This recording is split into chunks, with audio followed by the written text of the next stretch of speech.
Yeah, it's a little bit scattered in my mind, so I will try to put it in this vlog as clear and as simple as possible.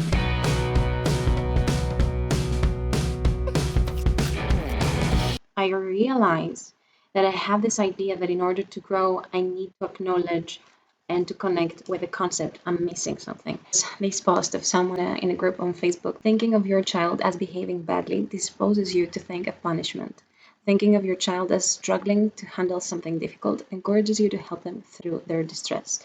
And this is very much the core of my session with my coach today, when I started realizing that I'm blaming myself for some choices that I'm making, and I'm blaming myself for taking my time, for being slow, living slow life, la la la. Simply because simply because I thought to blame myself when in these situations. But then when it comes to coaching, I started being self-empathy.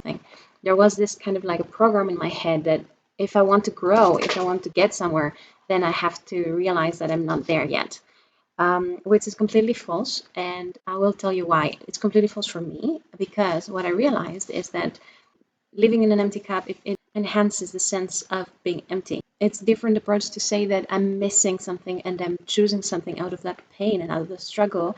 I'm missing something and I'm suffocating myself in order to choose to breathe, to swim, to not drown in the ocean. And it's different to learn and explore out of curiosity, out of the need to find something new, to explore, to discover, to learn, and to find out new things and new strategies and what works. Reading this post, I felt that this is exactly what I'm doing with myself before I'm able to provide it to my children. When I am, for example, sitting on the couch all day doing completely nothing and judging myself over being bored, over being unproductive, over being whatever it is that I'm judging myself for, and I'm able to provide for myself this opportunity to not do anything. Coaching helps me to reprogram my internal thoughts and being able to bring empathy. So this is a big part of what I'm calling self-parenting, because doing this for myself, first of all, it's empowering for me, and in the long run, it's very empowering when it comes to parenting itself. Because how can I support my child or my client or my colleague or my friend to be more in alignment with themselves and being self-empowered if I am not doing this for myself, if I'm not providing this for myself? I'm doubting that it works even if I haven't provided for myself. So this is what I'm doing right now, and this is what I'm also learning how to provide it for people around me, for myself first and foremost, and for other people around me, for my clients, and in the future for my own children as well.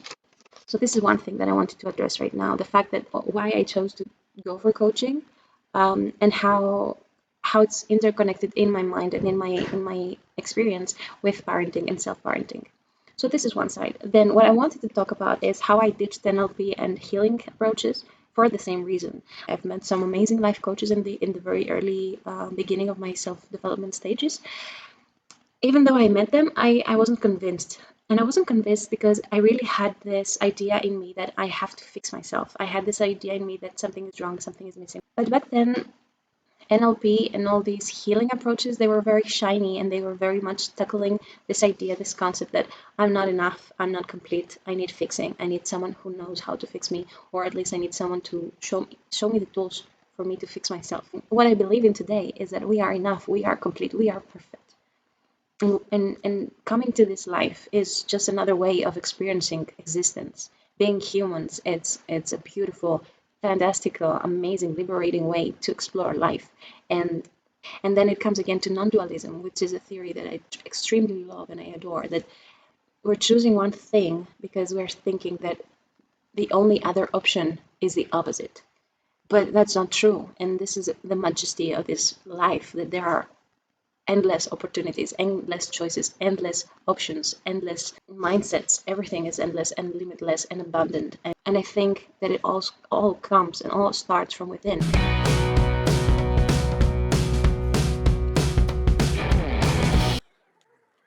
I'm working with my personal coach, life coach, and we're working on upgrading and self-regulating my life.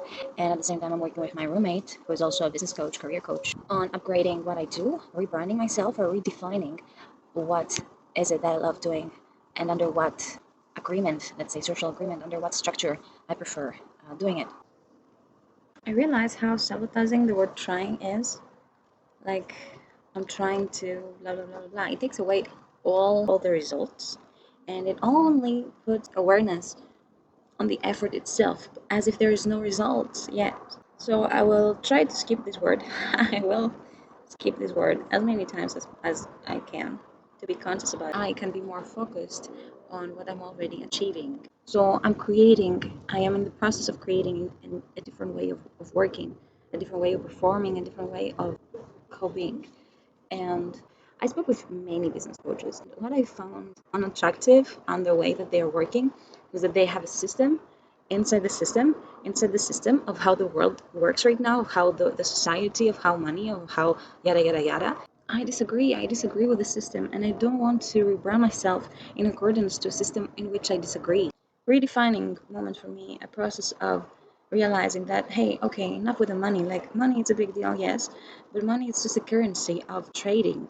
It's scary to say that I don't want to operate on money, but I actually don't. Being able to choose to not operate on money, it's part of being free. It should be a choice. So I'm creating something new here. I don't know what, I don't know how easy it will be to do it. I don't know when I'm gonna publish things. And it's not only about online and offline and online life. It's more than that. You know what? Last week I realized such a big thing, and like all my childhood came back on my face like a huge wave. Shocking to realize that I had numbed these memories down, and basically what these memories were about, it was all about my childhood from the day I started going to school until the day I stopped going to school. And it was all about my need to basically the same thing as what I'm trying to do now, connect outside of the system. All I had to do basically was to sit and listen and maybe do some tasks on a desk. And I know I have my roommate who is, when we're talking about these things, she's just telling me like, "Oh, Kristina, you're so privileged and stuff." And yet, I don't want to feel ashamed. I don't want to feel guilty of my childhood pain just because other children had deeper pains.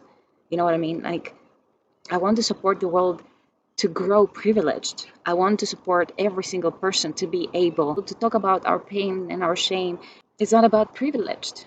The trauma, it's trauma no matter how deep the one it is or how severe the trauma is or how whatever.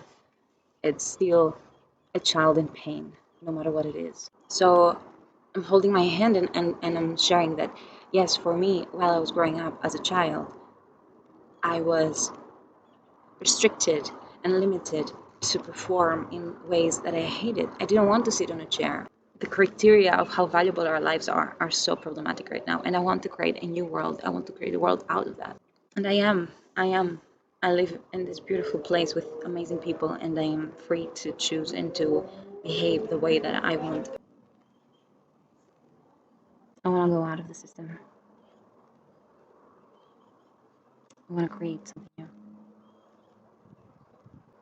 If you know how, if you know someone who knows how, and if you also want out of this, contact me.